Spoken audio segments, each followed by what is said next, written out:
Hello peeps, sorry I've not been around much. Both Lisa and I have been quite ill. In fact, Lisa's off to the doctors today for about the third time in the last 3 weeks.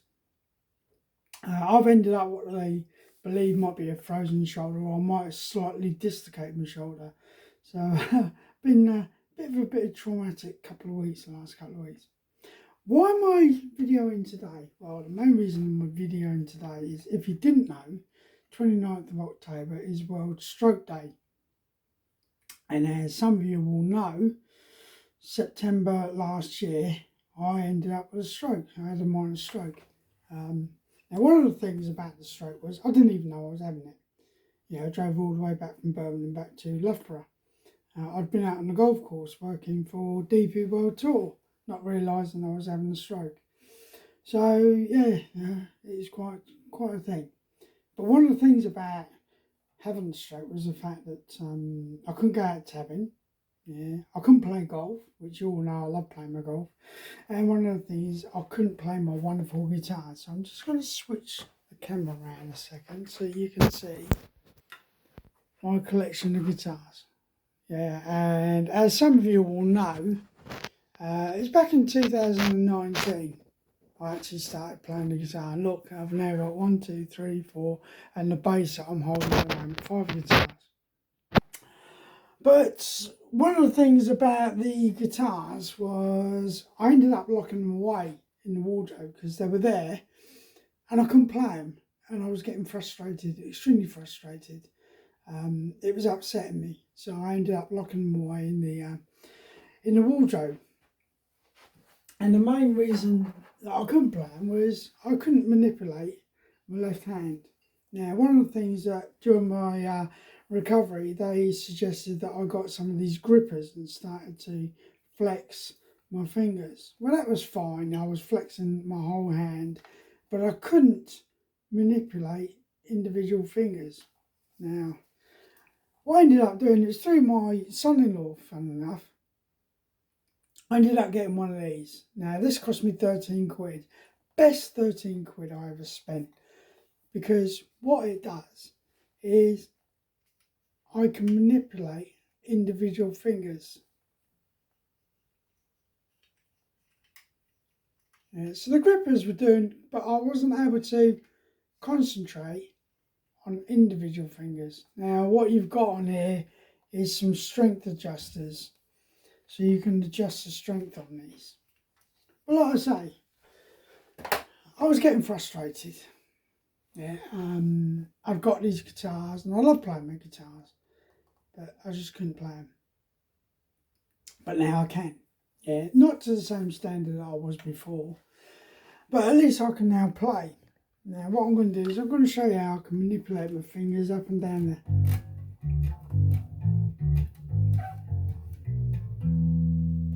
Up and down the fretboard.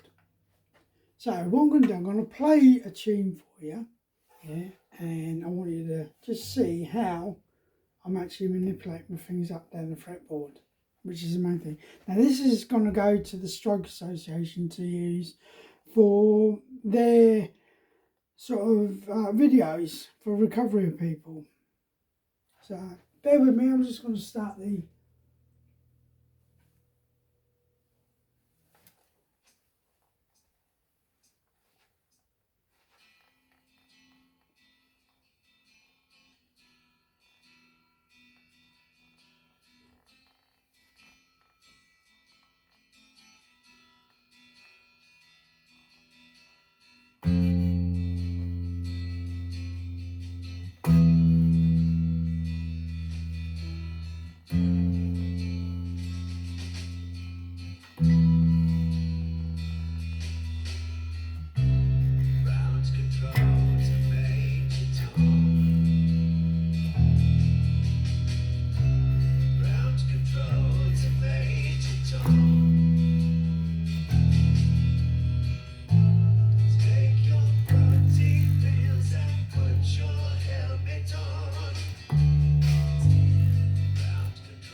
Okay, a few mistakes there. Funny enough, I practiced this before I started doing the video and it went perfectly, but obviously it's just being in front of the camera. But one of the things I want to raise awareness about is about strokes. I suffered a stroke. I reached out for help. There's various forms out there for strokes. The Stroke Association itself highly advise everyone to at least have a look at it. Now, I'm not saying that you're going to suffer a stroke, but what I am saying is the fact that it's a possibility. So your diet, your activity and everything like that, yeah, please keep an eye on things, blood pressure. But like I say, it's the whole idea, the fact that I can now manipulate my fingers around the fretboard here. And I tend to now, instead of doing sort of an hour session, I tend to do like 10-15 minutes a day. So anyway, if you're new to my channel, yeah, please consider subscribing to it. Not telling you what to do. We don't do that on this channel, do we? No, we don't. But if you do subscribe, please, yeah, drop me a little comment and say, hello mate, this is me from such and such. Subscribe to your channel, because I always like to reply to my subscribers. I'm not one of these that gets thousands of subscribers and never interact with them. Yeah, I'd rather have just a few that I've got. There's a few hundred now, getting up to close to 1,000, I think. But each time that someone subscribes or comments on my page, yeah, I always make a point of replying back to them. If you haven't seen my friend's channel, that's Keith, Let's Tab 59. Go across to his, have a look. Yeah, there's various things that Keith does on historical. Sorry, Keith, that I've not managed to do anything about follow-ups on yours. I will try and get them done in the next week or two. There's also a very good lad, comedian, love him to bits. Pat, if you watch this, mate, I think you're amazing, mate, and I can't wait to go to one of your shows and actually meet up with you. But that's Pat Smith Comedy. Yeah, so at Pat Smith Comedy. I'll put a comment in the description of the various websites. The other one is that lovely girl, Soldier Girl. Yeah. Unfortunately, I haven't been able to get out to look at the crosses that you sent for the garden out at the National Arboretum. Cars off the road at the minute. We're looking at getting a new one. So as soon as I've done that, I will do a video of myself and my wife Lisa at the National Arboretum. So to all of you out there, please take care of yourselves, stay safe, and as me and Keith always say, let's tab.